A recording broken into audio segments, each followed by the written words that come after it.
Today, I am heading to Serenity Point. It's right over there. This is the southern tip of Topsail Island. And this is peak low tide. The beach is opened up. It's so beautiful out here.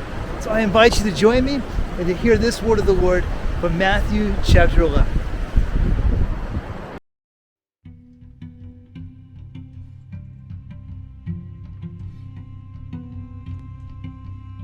At that time, Jesus said, "I praise you, Father, Lord of heaven and earth, because you have hidden these things from the wise and the learned and revealed them to little children.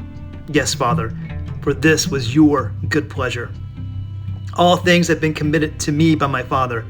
No one knows the Son except the Father, and no one knows the Father except the Son, and those whom the Son chooses to reveal him. Come to me, all you who are weary and burdened, and I will give you rest. Take my yoke upon you and learn from me, for I am gentle and humble in heart, and you will find rest for your souls. For my yoke is easy, and my burden is light." Okay, we're now at the southern tip of Topsail Island, here at Serenity Point. In low tide, this beach is totally opened up. It is massive. You can just look around and see there are lots of people here, but we're all spread out from each other. It's really kind of cool. Back in 1967, there was what became a very famous Senate subcommittee hearing. They were listening to a group of people, some futurists who were experts in technology, and they were trying to determine how technology would impact our future. They said one thing that it would do, as soon as the 1980s, I can't believe this. They said the average American, because of all of the time-saving gadgets, would only be working 22 hours a week for 27 weeks a year. They were saying that because of technology and time-saving gadgets, there would not be enough work for Americans. There would be a problem of too much leisure. Boy, that didn't come to fruition. That was supposed to be 35 years ago, and here we are in 2021, and the average American is working 4 more weeks a year than those who were living in the 1960s.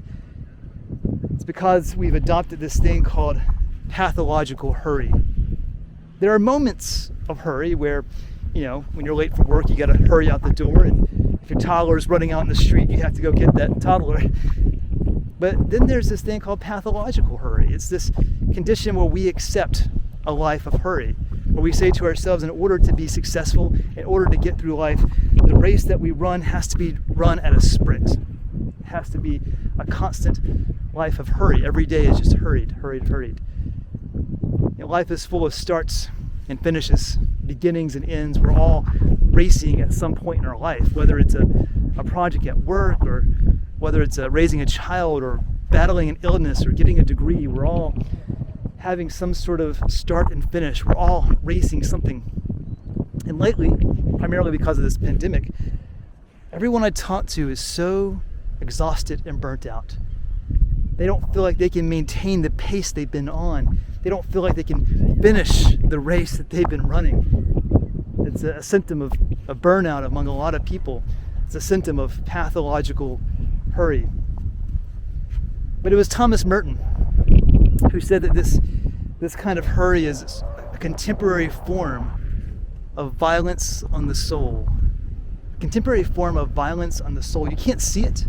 It's very subtle, but over time you are injuring your soul, he said. Love, you can't love. Love requires time. Love requires patience, and you can't love well if you're always hurrying. Wisdom, you can't gain wisdom, because wisdom requires moments of quietness and contemplation and sitting still.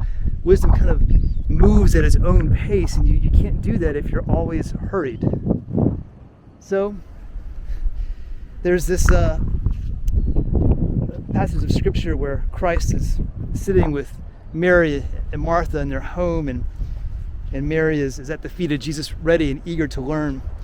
But Martha is in the kitchen, busy doing whatever. And Jesus calls her out and says, "What are you doing? Stop, pause." Love is the highest ideal of Christianity. But love and hurry do not mix. They don't mix at all. Jesus calls Martha out for her hurriedness. When the Apostle Paul is describing love, the first word he chooses is patient. Love is patient. Here's an example. Many of you know what it's like to try to get out the door with your family. You're in a rush, you're in a hurry, and you're trying to get the kids together, get what they need and get what you need. And in those moments, are you your most loving? Are you the best version of what it means to be a spouse, the best version of what it means to be a parent? Maybe not. Hurriedness and love just do not mix. John Ortberg put it like this. He said, this hurriedness, we're not running the risk of losing our faith, we're running the risk of having a small, mediocre faith. What happens is, instead of being immersed in life, we just sort of skim over it. It's kind of like a scuba diver immersing themselves in the waters of God's blessings. But many of us choose to be like a guy on a jet ski, just sort of skimming on top of the water, missing everything. It's exciting, but you're missing everything. That's what hurriedness does.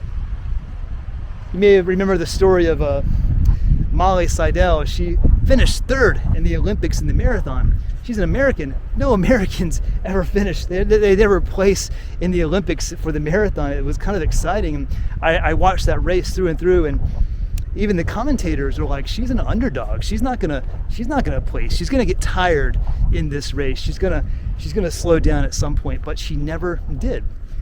And part of the reason why, and here's the thing, this was only her third marathon. Only her third marathon ever, and she finished third in the race. That's incredible. But she had a unique strategy, and here was her strategy. We're heading over to Banks Channel now. Her strategy was this. She would only run on the side of the road with the most shade. Whereas most runners would run on the side of the road that would create the shortest distance. Like if the curve was going this way, they would run on the left side. She would always run on the side of the road with the most shade. The heat was so oppressive in Japan, heat index was in the hundreds, that she craved, her body was craving those little pockets of shade. Maybe it was only half a second, or maybe it was 3 seconds or 10 seconds, but all of those little moments of shade got her through the race and kept her going so she could finish. Those pockets of shade many of us are yearning for right now because we need to run the race that we're on. Christ offered some shade for all of us. In Matthew 11, he's teaching, and he says that every rabbi has a kind of yoke. It's a metaphor. A yoke, of course, is what you put around an animal. It's for plowing, and it's a working tool. But every rabbi has a yoke. You kind of wear it. It's like the teachings, the rules. It's some yokes are heavier and some yokes are lighter. Jesus said, "My yoke is light," compared to the Pharisees who have a heavier yoke of laws and traditions and rules you have to follow. He said, my yoke is light. And Christ is saying, look, you have to reorient your lifestyle. You have to change your life so that you can refocus your life around those pockets of shade, around living in my word, living in my rules, which is a rule of love and grace and acceptance. I do some running. I try to run about 20 miles a week. But there's a difference between a guy who runs versus an actual runner. I see people running on Masonboro Loop Road where the church is. It's a really busy, kind of narrow road. And I think to myself, are they crazy? But usually those people who are running on those roads they're runners, not a guy who runs. They have the really nice running clothes, the tights, the running watch, all the running technology, the great shoes. It's a whole lifestyle being a runner. I'm not a runner because I don't want to live that lifestyle.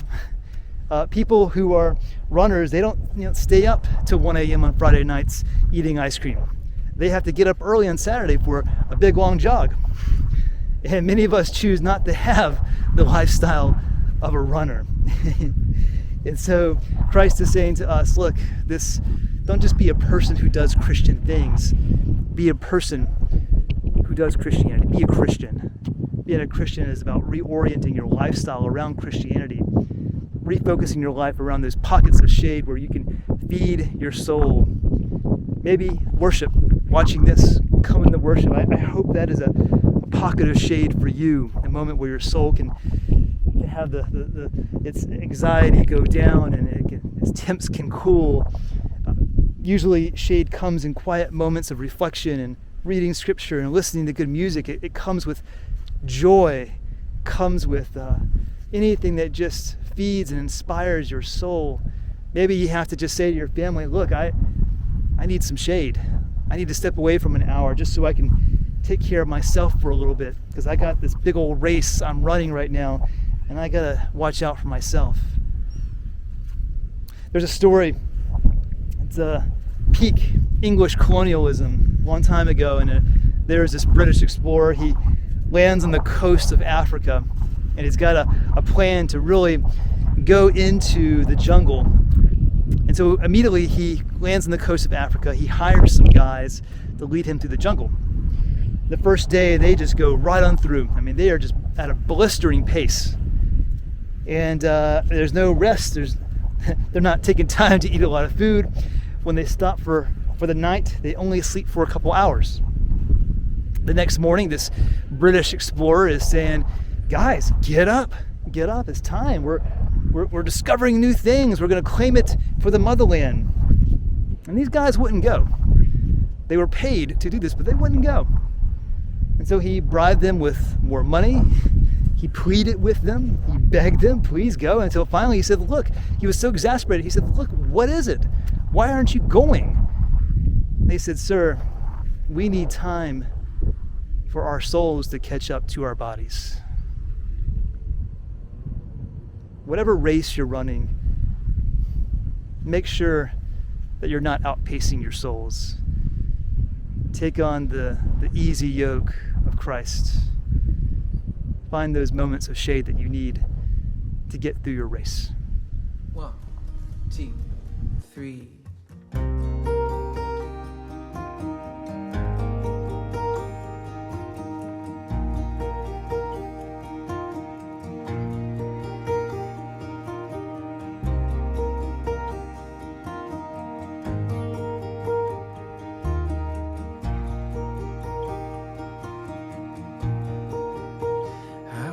Was lost in darkest night, yet thought I knew the way. The sin that promised joy in life had led me to the grave. I had no hope that you would own a rebel to your will, and if you had not loved